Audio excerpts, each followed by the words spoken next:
Good evening, all. So I just want to make a special video. This one will be a first video, and just to basically, just to talk about history. So I'm really a history buff, like especially with ancient civilizations. Like ancient Egypt, ancient Greece, ancient Rome, ancient China, the Mesopotamia.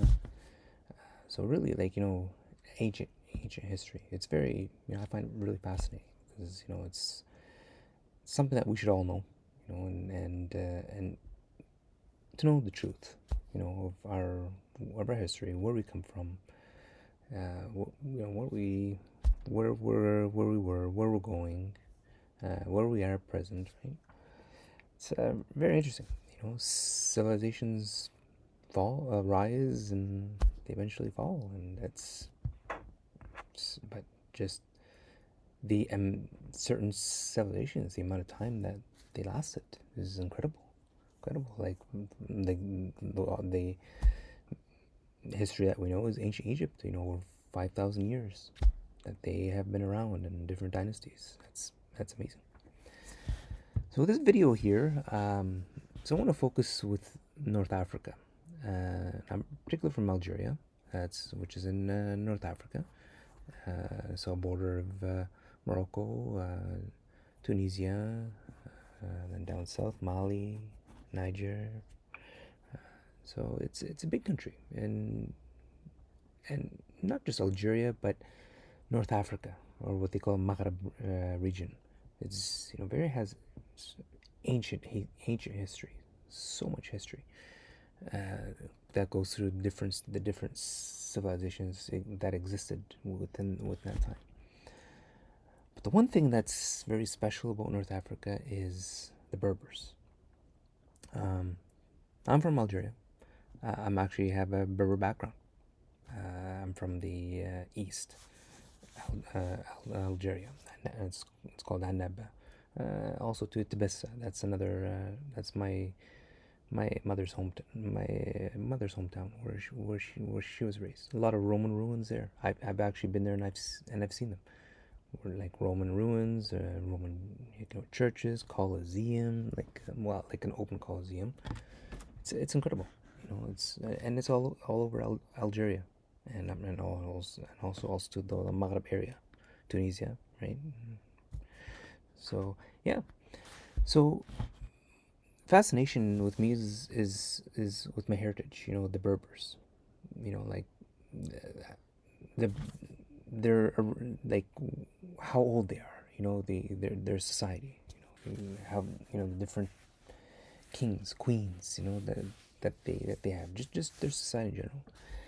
And I'm going to read up here just to share because it educated me and like to educate others as well. Is the Berbers, or what they call the Amazigh people, are one of the oldest indigenous groups in North Africa, with a presence in the region dating back thousands of years. That's an understatement. Archaeological evidence, linguistic studies, and genetic research suggest that the Berber culture had roots extending back to prehistoric times, potentially as far as 10,000 years or more. So that's what we're talking about, the end of the Ice Age, or the Younger Dryas theory, which is really interesting. But still, hey, it's history. Mainstream history acknowledges the Berber presence in North Africa at least since the Neolithic period. So they're saying around 10,000 to 4,000 BC. But some theories and evidence suggest that their ancestors may have been in the region even earlier. Imagine that, right? Cave paintings in places like Tassili and Jar in Algeria, which depict scenes of ancient life, provide a glimpse into the long-standing presence of human communities that may be ancestral to the Berbers. Additionally, the Berber language is part of the Afro-Asiatic language family, which has ancient origins, connections with the earliest civilizations in the area. Yes. Some historical narratives even propose that the Berbers predate major civilizations like those of ancient Egypt, and they're probably talking the Pharaonic Egypt, Phoenicia, and Carthage in North Africa. So Carthage, so that's spread during the Roman Empire. Yeah. So while exact timelines are still debated, of course, because they mentioned they can predate 10,000 years. So, the Berbers have certainly been in North Africa long before recorded history, shaping and adapting to various cultural and political shifts, including the Roman, Byzantine, and Arab Islamic expansions. So I personally think they're way older, and I'm not even started. So saying here about archaeological evidence, right? Because obviously so many ancient civilizations had archaeological evidence, like pottery, shards, statues, writing, right? So archaeological evidence that directly ties the Berbers or their ancestors to North Africa from before 10,000 years ago is complex and somehow limited. Well, if you go back further in time, things can get lost. It's true.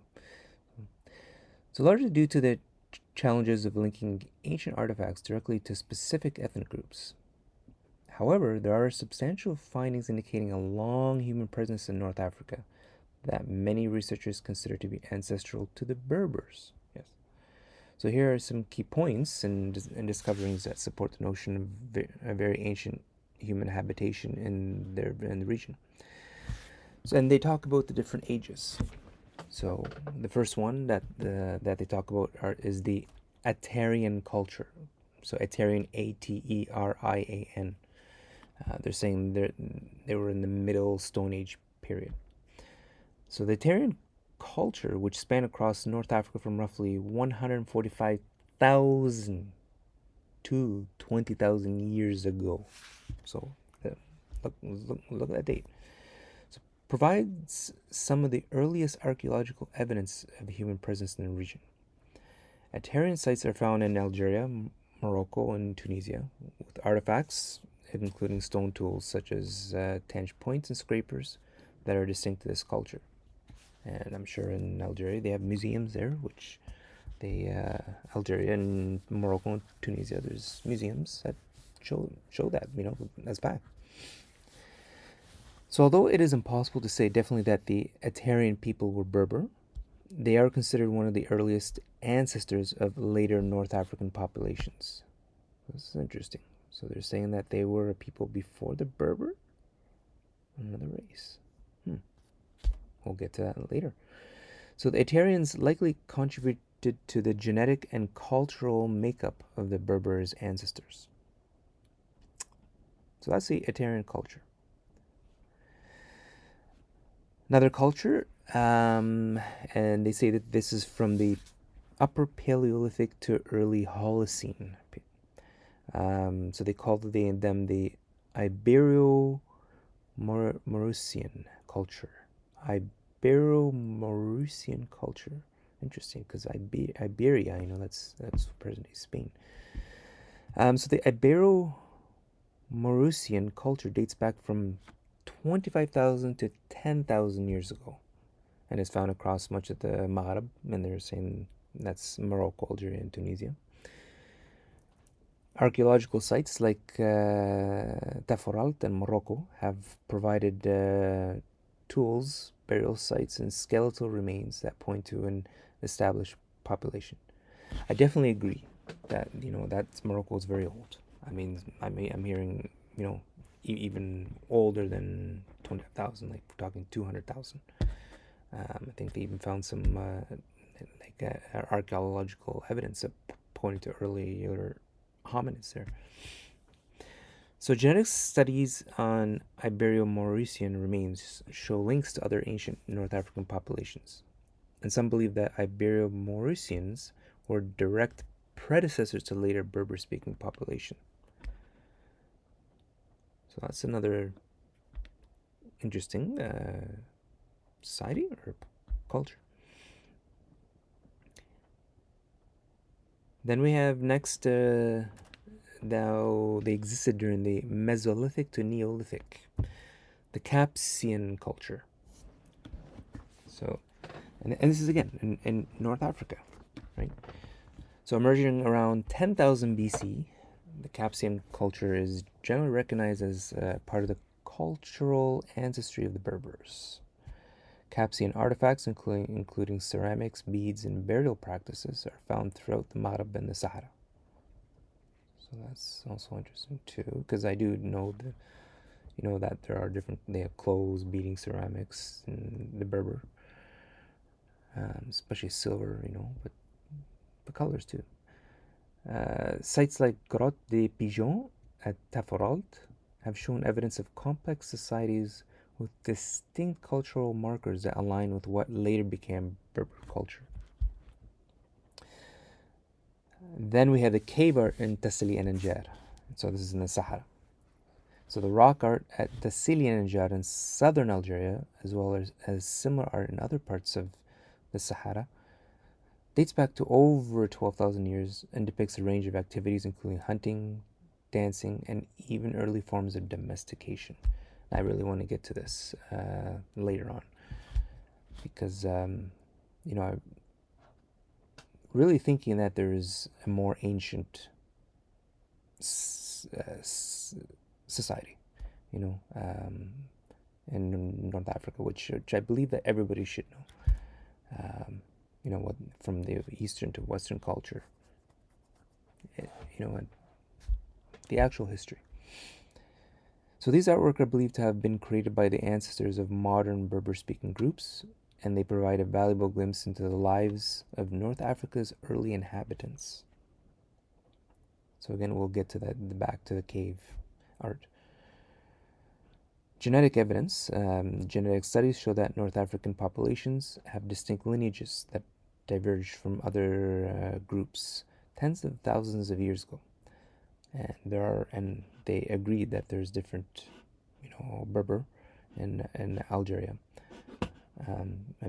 There's like the map here that shows right here, increase it more here. Right here. So the Riffians, Amazigh, Shlo, Zeneg, Tuareg,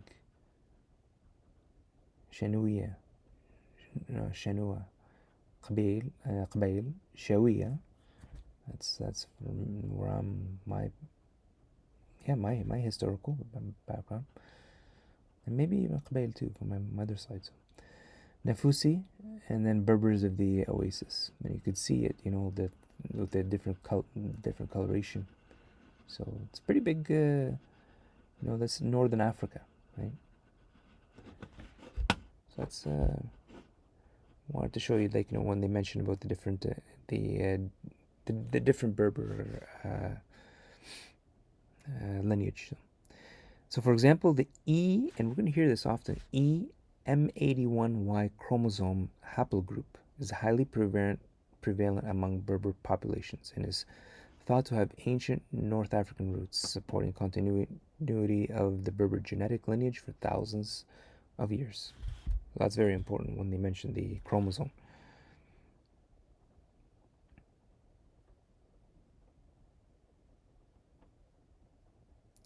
And they're saying basically that the Atarian, Ibero-Mauritian, and Capsian cultures, as well as rock art and genetic evidence, all indicate a deep-rooted human presence in the region, with cultural and genetic continuity that eventually contribute to the Berber identity.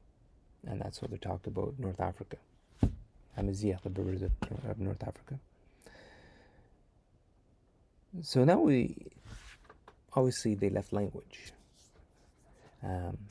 Now language and symbology, and they actually now transliterate it now, so that, if you want to learn it, like through the transliteration of it, like anglicized, but how to say it, they actually are doing that as well. So and they are teaching, like especially in Algeria now, they're actually teaching, Amazigh as languages in school for young kids.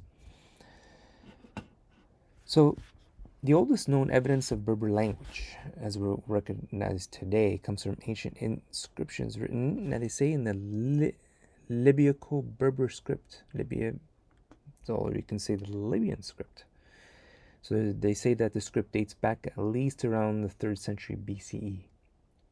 So though some scholars believe it could be even older. So the Libyco-Berber script was used across North Africa, from modern-day Morocco and Algeria to Libya, and it forms the basis of the modern Tifna script still used by Berber speakers, and especially in the Tuareg.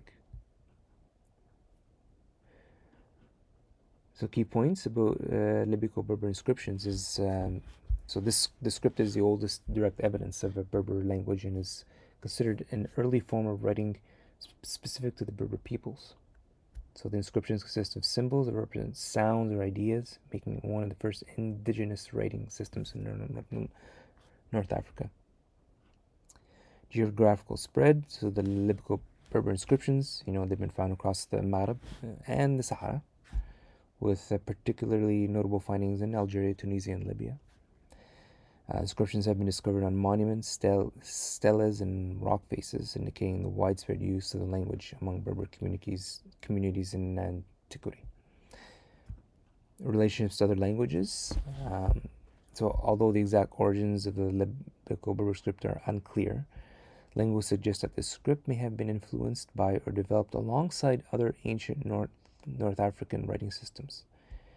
They say it shares similarities with the Phoenician alphabet, but it is distinctly different and adapted to sounds in the Berber language. So it's interesting, the Phoenician and Berbers. So Phoenicia being like current day Lebanon. Numidian kingdom. So that's there. That also Northern Africa there. So this ancient Berber kingdom, Numidia, which existed around 202 BC to 46 BC in modern Algeria and Tunisia, used the Libyco Berber script and inscriptions. And at that time, King Massinissa and his successors were known to promote Berber identity. And it's like that this kingdom played a key role in preserving and standardizing the language in writing. And before they called the Maghreb, it was called Numidia. So it's like spanning from Morocco, Algeria, Tunisia, even up to Libya. They also mentioned earlier evidence of Berber languages like beyond writing. So when direct dialect evidence dates back to the Libyco Berber script, linguistic and cultural evidence suggests that Berber languages were spoken in North Africa well before these inscriptions were made. And so they talk about the Afroasiatic roots. So the Berber language is part of the Afroasiatic language family, which includes ancient languages like Egyptian, Semitic, and Cushitic. This language family is one of the world's oldest, dating back to at least 10,000 years, suggesting that Berber's linguistic roots are ancient. And I agree that they're ancient. But, like North Africa, but they're saying that they're getting it from Egyptian, Semitic, not sure, but, again, it's good to be a skeptic, but it's good to, to have an open mind. So toponym and loanwords. So they say in ancient Egyptian records, as well as Phoenician and Greek writings, include place names and tribal names in North Africa that are thought to be of Berber origin. Like imagine this is ancient Egypt, the pharaohs, Phoenicians, and the Greeks. So these early references give indirect evidence that Berber-speaking people existed well before written records. I would agree. Like before Greek, before.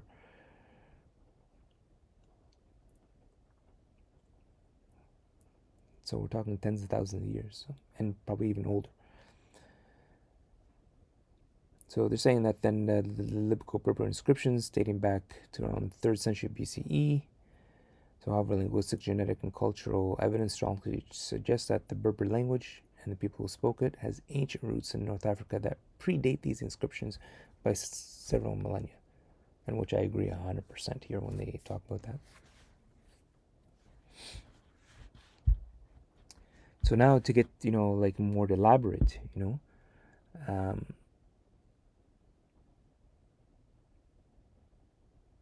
so like about earlier evidence of Berber languages beyond writing. So they mention the Egyptian records and Libyan tribes. Ancient Egypt texts from as early as the Old Kingdom period, 2700 BC, make reference to groups living west of Egypt, what is now Libya. These groups are often identified as Libyans and are described as distinct from Egyptians with their own language, customs, and appearance. So this is they're talking about now the pharaohs. The closest Berbers at that time was, the border was Libya at that time. By the New Kingdom period, so this is of ancient Egypt, 1550 to 1070 BC, Egyptian records contain more detailed references to various Libyan tribes, including the Meshwesh and the Libu, which is now named Libya is derived from. So while these records don't contain direct Berber words, it is widely believed that these tribes were early Berber speakers or Proto-Berber populations. So they're probably talking about symbols. And ironically, Egyptian, they use symbols, right? And their hieroglyphs. So Egyptian pharaohs like Ramesses II and Merneptah even recorded conflicts with Libyan tribes, noting their distinct culture, appearance, and languages. So yeah, I mean, yes, pharaohs, they have clashed, they had wars and they've clashed with their borders. And yeah, Libya could be one of them, right? Names and toponyms in Phoenician and Greek records. So by the first millennium BC, Phoenician traders and Greek historians recorded names of places, tribes, and geographical features in North Africa. Many of the names, which are unfamiliar to the Phoenicians and Greeks, are believed to be of Berber origin. So they have an example here for Carthage. It's Kart had. I'm trying to see if it's correct. Kart Hadast, meaning new city in Phoenicia. So it had neighboring Berber tribes whose names were adopted into Carthaginian records. Some toponyms and etonyms in the region preserved in these texts appear to have Berber roots, indicating that Berber speakers inhabited the region at that time. And Carthage is in current-day Tunisia. So, of course, the Berbers would be in that area. There's no doubt about it.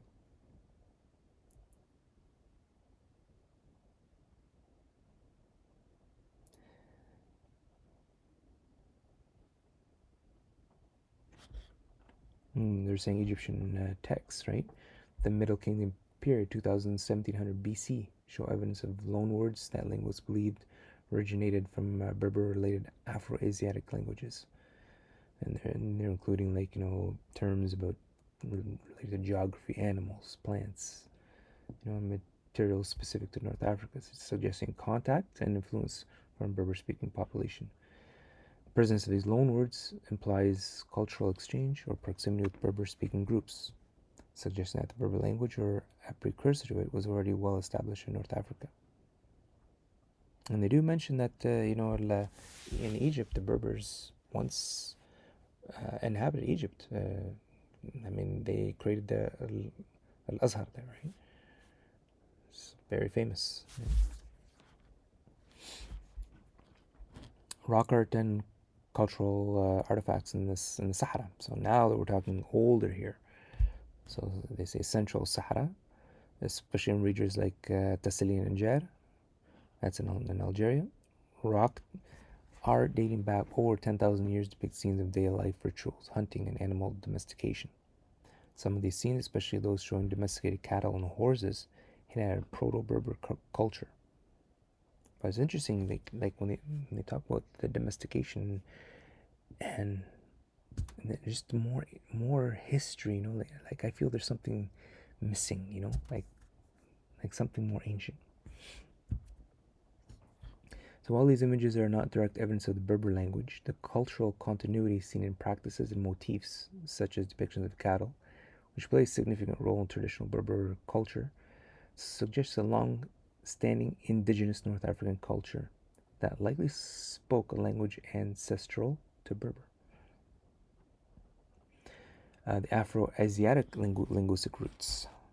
So this one here, they say Berber languages are part of the Afro-Asiatic family, one of the oldest known language families, with roots tracing back at least 10,000 years.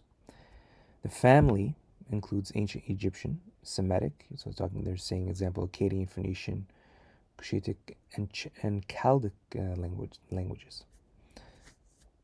So this relationship suggests that Berbers split from other Afro-Asiatic languages in prehistoric times, making it one of the oldest surviving branches in this language family.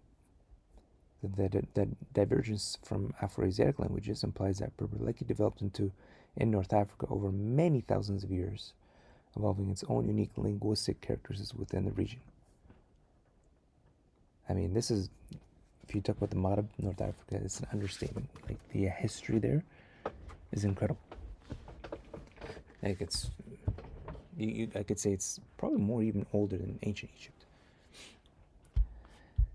So genetic studies and population continuity. So genetic research on ancient North African populations supports the idea that Berber-speaking communities had very deep roots in the region. So for instance, genetic markers found in North African populations, again, they're talking about the EM81Y chromosome haplogroup, are distinct to the region and show continuity over thousands of years. Just to show, like, how old, like the society is, right? This genetic evidence aligns with the hypothesis that a stable, continuous population likely spoke related Afro-Asiatic dialects, right, or languages that evolved into the Berber languages we know today. Continuity of Berber oral tradition and cultural practice, even up to modern day, right? So they preserve ancient myths, stories, cultural practices that indicate rich, long-standing cultural history, and then pass it down from generation to generation. While not direct evidence of language per se, these traditions reflect complex societal structure, spirituality, and worldview that was likely passed down through Proto-Berber languages. So, we're talking pre-Christian, right? Pre-Greek. Like, this is their own, it's their own time. Additionally, some Berber rituals and customs have parallels in other ancient Afro-Asiatic cultures, such as ancient Egypt, suggesting cultural and linguistic continuity. Remember that ancient Egypt was around, right? And they probably maybe learned from the Berbers. I'm not saying maybe, there's an influence there. So they're saying while the oldest definitive written evidence of Berber is found in the Libco-Berber script around the 3rd century BC, other forms of indirect evidence, such as Egyptian Phoenician records, toponyms, loanwords, genetic data, and archaeological findings, suggest that Berber-speaking communities or their ancestors have been in North Africa for thousands of years. So, like, they're talking like older than the ancient Egyptians. And this deep-rooted history likely predates recorded history, and reflects a unique indigenous development in the region, potentially reaching back, again, they say as far as 10,000 years. I think it's more than that. So now I want to get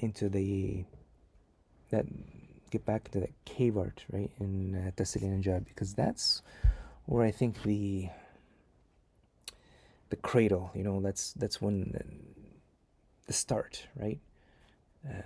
The oldest, date of the Berber, and then from there just expanded. So we're talking about the rich cave art in Tassili and Najjar and other parts of the Sahara, because it's not just Tassili and Najjar, like they're talking southern Sahara, right? So depicting advanced practices like animal domestication and complex social rituals. It does indeed, so it raises intriguing questions about the influences that may have shaped early Proto-Berber societies. We'll get into more there. So this artwork, some of it over 10,000 years old, reflects a sophisticated level of cultural and technological development in prehistoric North Africa. So the scenes showing cattle herding, horseback riding, elaborate attire, and even what appear to be ritual activities, suggesting that early Berber societies may have had contact with, and get this, or learned from, ancient civilizations of their time. That's interesting. Ancient civilizations are, we're talking about some civilization we know, some lost civilization. And they have here some theories and evidences, that could support the influence, if it was from an Asian, possibly lost civilization. Now, as you can see, current day, like Algeria, if you go more north to the coast, green, it's more green, right? Obviously, it makes sense. And there's also to the mountains, like from the Atlas Mountains, right? Going through Morocco, Algeria. So, and then down a little more southern, right, is you have a desert. But they do talk about a Saharan green period and early settlements. Saharan green period. So during the African human period, approximately 10,000 to 5,000 years ago, what is now the Sahara was a lush green landscape with rivers, lakes, and abundant vegetation. If they're talking about the, because that's about the end of the last ice age, right? Makes kind of sense there, right? Then present day. So this environment supported large settlements and enabled complex societies to develop in the heart of what is now the desert. I mean, think about the Sahara and when it was green. And think about the different cultures that existed back then. And we're talking like, much, much ancient than mainstream history. So the Tassilian Jar, right, art suggests a deep understanding of animal domestication, partly of cattle, which was central to these communities. So the transition from a hunting-gathering society to herding implies knowledge of breeding, care, and social organization. So skills that may have been shared through networks of contact with neighboring cultures or civilizations, right? The other one, but I think, yeah, so they have the Sahara Green Period early settlement, and then the other one is possible contact with Nile Valley civilizations. So they're saying here the Nile Valley civilization in ancient Egypt, which began to take shape around 5,000 years ago. We're talking about the ancient Egyptians, right, the pharaohs, could have been a cultural and technological influence. Egypt's early farming practices, monumental architecture, and social hierarchy might have had ripple effects reaching across North Africa, especially given that trade and migration routes existed between the Nile Valley and the Sahara. And that, I don't know. Like, again, I keep an open mind, a little bit of an open mind about that, because, yes, they lived in harmony at one point, but if you go more than 10,000 years, well, ancient Egypt didn't exist at that time, right? Could have been a totally different society, right? So there are also cultural parallels between some early Berber practices and ancient Egyptian ones, such as certain funerary customs and reverence for cattle, which suggest possible cultural diffusion over time. So again, they're talking about, the influences, between ancient Egypt, but that's more, again, during the pharaonic times, only 5,000, they're saying like, 5,000 years ago. Another one that they say is prehistoric trade networks and cultural diffusion. So they have archaeological evidence which suggests prehistoric North African communities were part of an extensive trade network stretching across the Mediterranean, down into sub-Saharan Africa and eastward to the Nile. And through these routes, it's possible that knowledge of technologies like pottery, metallurgy, and agricultural could have diffused across distances. And it looks like when they're talking about this here, it's talking about maybe when the Sahara was once more green. I don't know what they're talking about here. So this network could have facilitated contact with other contemporary advanced societies, leading to exchanges of knowledge, including animal domestication techniques, agricultural practices, and ritual customs. Artifacts from North Africa that resemble those found in the Mediterranean or Middle Eastern regions support this idea. And Yeah, they could have had prehistoric. Like again, it depends on the time frame here. Like if you're talking about the Saharan lush, the humid period, that would have been pretty. A lot of civilizations existed, I'm sure, at that time.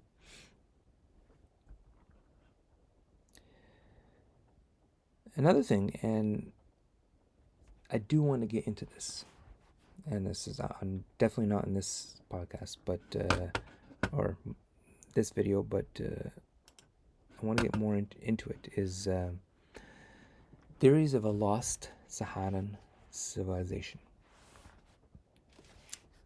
It's a theory, right? Just like theory of Atlantis, right? Lost, right? And so we're talking like, this is, again, we're talking more alternative history. They're saying some researchers have proposed the existence of an ancient civilization in the Sahara that predated both Berber and ancient Egyptian societies, flourishing during the humid period. Right? Again, that mentioned the humid period.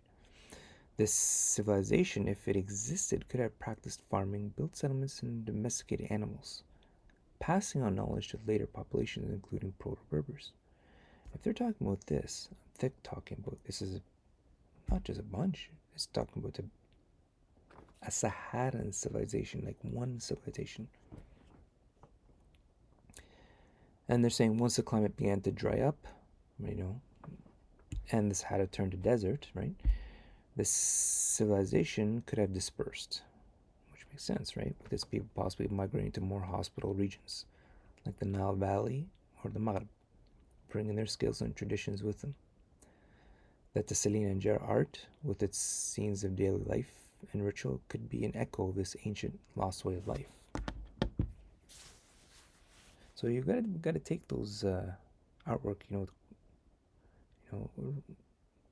seriously, because they're trying to tell us something, right? They are telling us a story, once upon a time in our ancient past,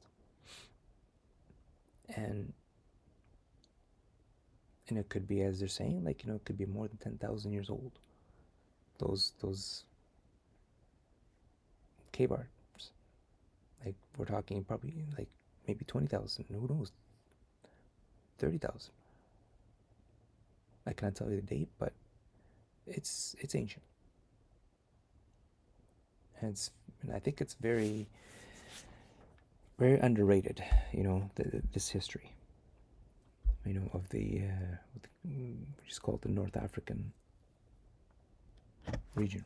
A lot of things, that I think should be, more researched on. Like definitely a lot of archaeological evidence. Talk about parallel developments in indigenous innovation. So this is another perspective, right? That the Berber ancestors could have developed their skills and knowledge independently as part of a natural evolution within the favorable environment of the GreenSahara. So again, they mentioned the GreenSahara. So this is more than 10,000 years old. Domestication of cattle, for instance, may have arisen out of necessity as communities began to adapt to a sedentary lifestyle enabled by the region's abundance. So again, they talk about the GreenSahara. That the city of rock art may not necessarily represent influence from a lost civilization, right? But rather indigenous innovation, testament to the adaptive capabilities of early North African communities in harnessing their environment, which then became part of the Berber cultural heritage. So they're saying that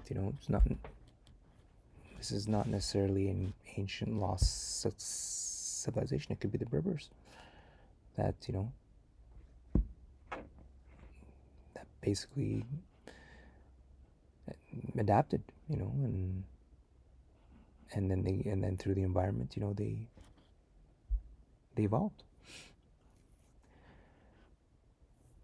Genetic evidence and cultural continuity. So this is talking about the genetic, again, that chromosome thing.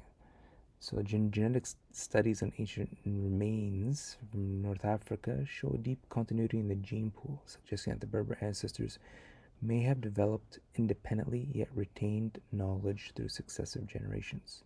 So they're talking about that one chromosome, EM81, Y chromosome haplogroup, for example.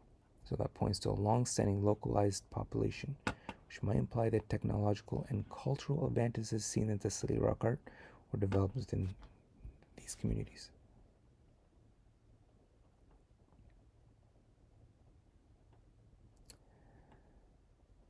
So this is a little glimpse, right? The Sicilian and cave art.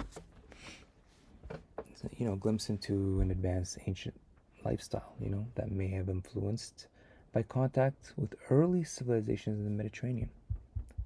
So they're talking about, there may have been a molding pot. Could be an ancient civilization that brought, their knowledge. Could be a parallelism, between, like they're saying, Nile Valley. Again, this lost Saharan civilization is hypothetical. However, there is also strong evidence for indigenous innovation, suggesting that Berber societies adapted impressively to the environment of the GreenSahara. Right? The sophistication seen in their practices, particularly in cattle domestication and complex rituals, could very well be the result of gradual development over generations. And also talking about a combination of external influences through trade networks, possibly contact with neighboring civilizations, and a favorable environment likely all contributed to the development of these early societies, which later evolved, and this mention evolved, in parentheses, into the distinct Berber culture of North Africa.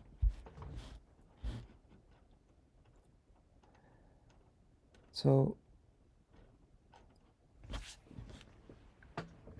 yeah, I'm really interested in this, about my roots, right? Yes, I come from the Berber roots. That's from, as I mentioned, the Shawi, the Shawi. I mean, going back here, this is the culture. As you look at the pictures here, and look at the dress wear. This goes back a long time. This is Kahina.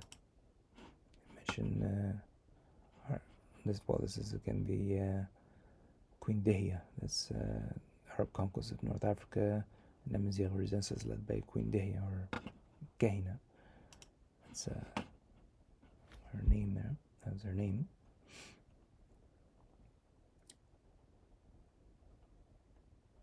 That's also interesting history, like, again, you look, different cultures, right?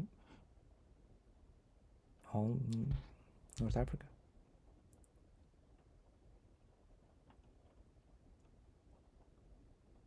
Like I said, the most resemblance here is the jewelry that you see here. Again, that's this is the flag, Berber flag. That's, the symbol there.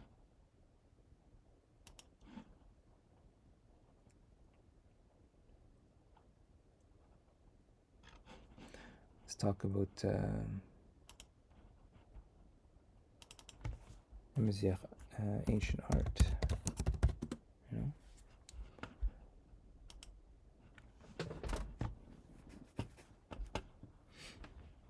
Look at that. What they have here. This is North Africa right here.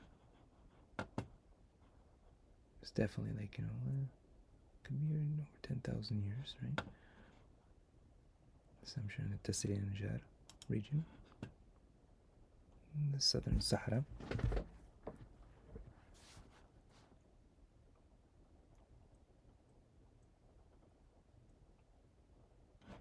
Again, different pictures here, designs, I'm just looking for art, you know, like this is definitely an art. I mean, Ziad Zitoun Visual Arts, the magic of signs and patterns of North African art. Again, this symbol here. It's like a mosaic, right? To me, that's what it looks like here.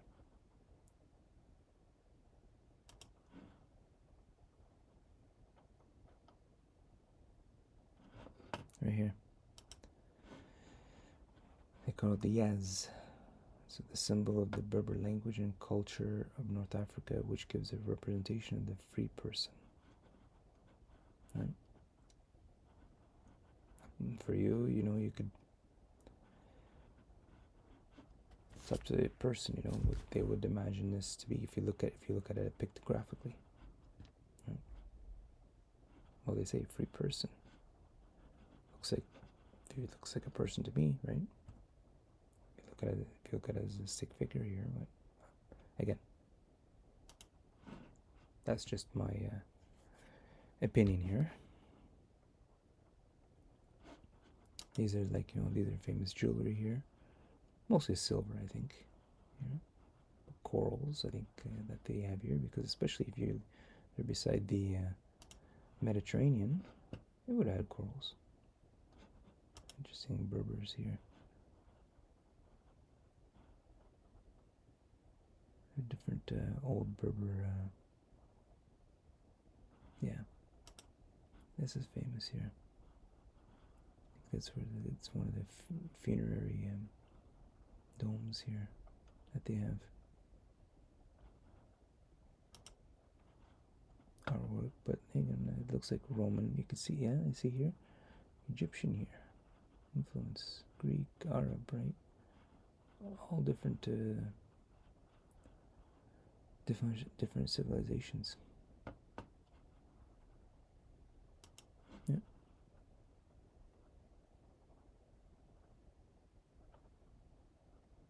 I don't know if there's anything else that you want to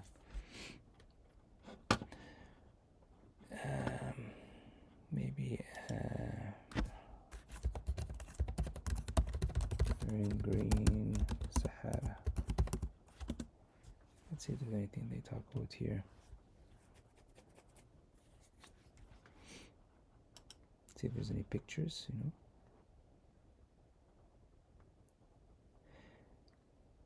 Yes, so there's, for example, the African humid period.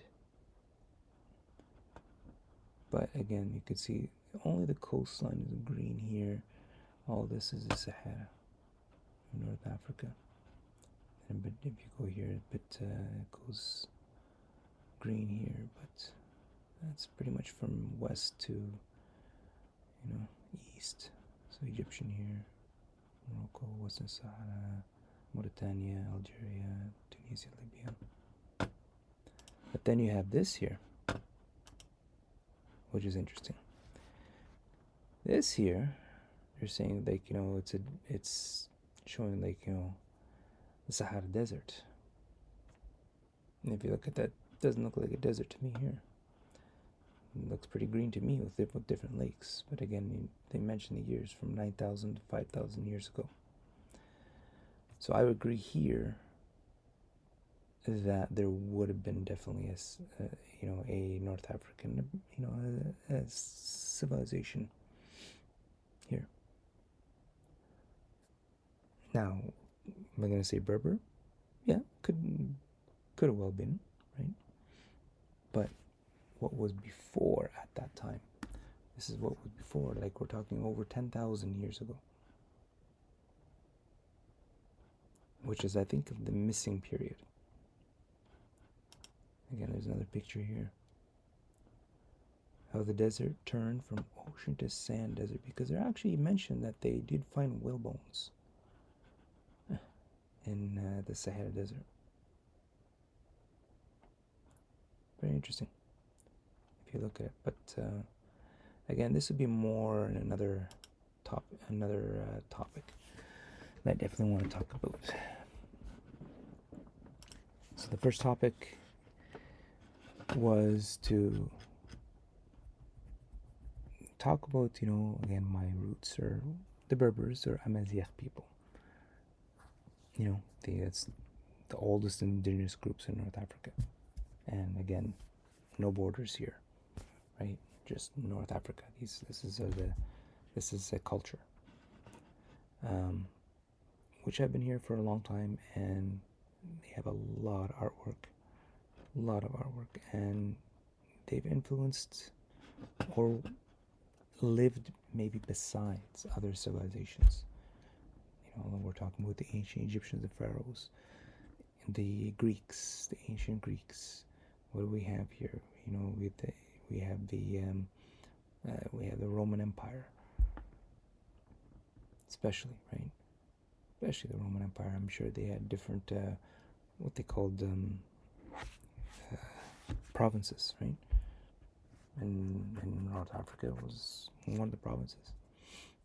And then you have Carthage, totally different civilization, independent with Rome, which eventually history mentions, they were defeated it was destroyed by Rome.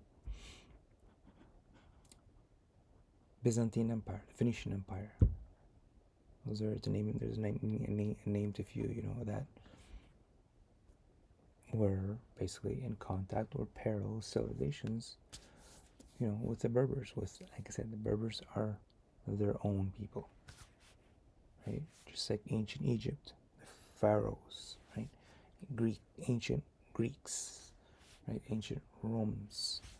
See, these are all one group. But it is just a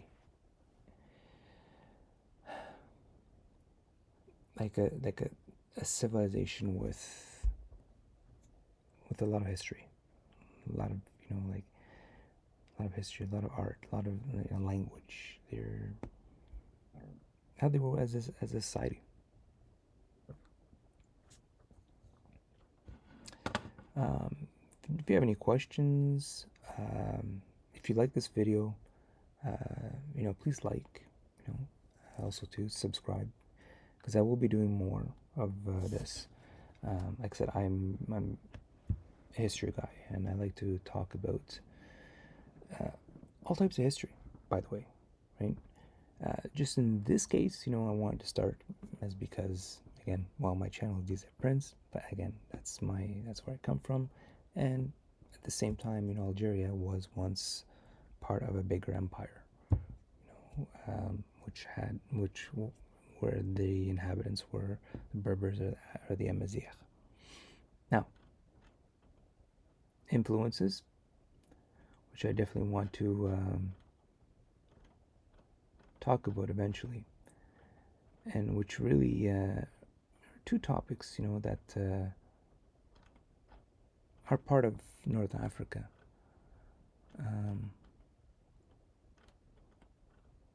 Which is the GreenSahara.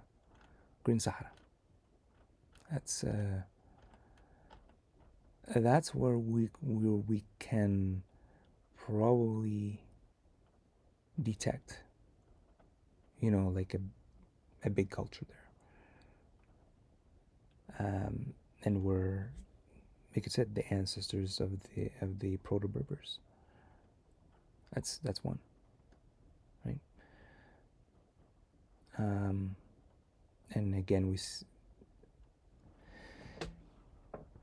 so we call that the Sahara, again, the Saharan Green Period, which would have the earlier settlements. That's one topic I want to discuss about. And the other one, it's not fiction, but it's more of an alternative history. Just like, they talk about ancient Atlantis. In the Pacific, they talk about, Lemuria. These are from different civilizations, like the Indo and ancient India. They talk about different civilizations. I'm sure China, right? The Polynesians. There's always something, a connection. But again, it could be also too, again, right, they mention them as theories, hypotheses, because we don't know, right? So that's another thing another video that I want to discuss about, theories of a lost Saharan civilization, because I think the Sahara is very undervalued, uh, very undervalued area. Just again, I can tell you that if there was more research done in the whole North Africa, the Sahara area, there's probably a lot of things that may uncover, which can rewrite a little bit of history. Yeah. So again, tell me your thoughts. If you have any questions, or again, what I have talked about. If you have, I appreciate any feedback, because it's especially for us North Africans, it's our history. It's our history that we should know, and to educate each other as well. That's something that we really need to to actually talk about, to understand, because again, that's where we come from, right? That's the areas we come from. These are our historical roots. So again, thank you all. I don't know if there's anything else I want to talk about, or yeah. If again, if you have any questions, any comments, or if you have any feedback as well about about the Berbers, the Amazigh people, their linguistic, their culture, sure, it'd be great feedback. It's we need to know our history, and to share like our history, with other society, with other cultures, with Westerns, because right now we're very modern. All the stuff that we have went through, all the yes, we have more technology, but it's a very short period of time compared to North Africa, which I agree is, if there was a green Saharan period, that would have been the culture to really talk about, how earlier settlers, and I don't know why they say settlers, unless if they came from somewhere and then settled in North Africa. Like, interesting when they say earlier settlers. That's another thing that came up, that came to my mind as well. So again, thoughts on that. But they're saying earlier settlers of the Green Sahara. Thoughts on also to a lost Saharan civilization as well.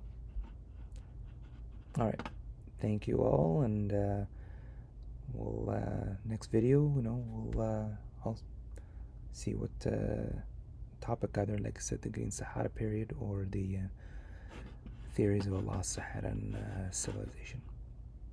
All right, thank you all.